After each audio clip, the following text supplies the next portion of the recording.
And we need to put people back to work. And I need to interrupt because I want to talk about Israel and Palestine. And I know, Congressman Walsh, you just threw out a pretty strong proposal today. We're on the verge. The UN this looms over the UN, whether there will be a vote on Palestinian statehood.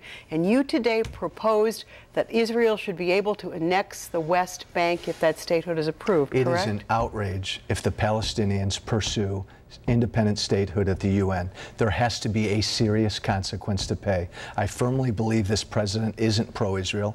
He will not stand by Israel as strongly as this country needs to. The Palestinians need to understand that there will be a serious consequence if they pursue statehood. Congressman Gutierrez, there is bipartisan opposition to the notion of the statehood vote, but would you go as far as Congressman Walsh? I think the Jewish community here knows, and the state of Israel knows that they have a friend in Congressman Luis Gutierrez, a record of 20 years. But you want to know something? I love the Palestinian idea of their own nation, and I'm going to fight for them to have their own nation. I'm not going to try to use this moment to politicize or to try to get some kind of political gain.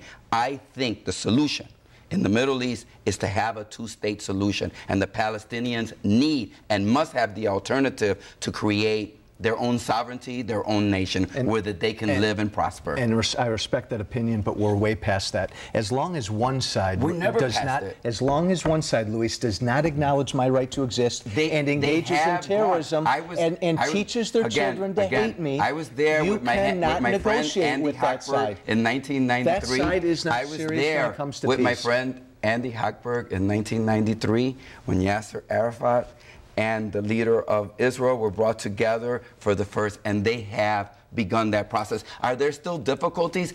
But the difficulties do not get erased by denying, by denying a people, the Palestinian people, by denying a people the right to their own nation. When one and to side their own wants country, to destroy the very existence of Israel, that's a difficulty? You don't negotiate with that side until they This is why, Carol, I don't want to do this. I don't want to do this. I don't want to do this because if you notice, I never interrupt him, but he likes to ask me questions. I think the two of you. So I'm not doing that. I haven't. Let me just say this. I have made my points absolutely clear tonight. I think we need a two-state solution, and I think any other thing is really playing games. One last question. Yes. And it has to do with post offices, which people take.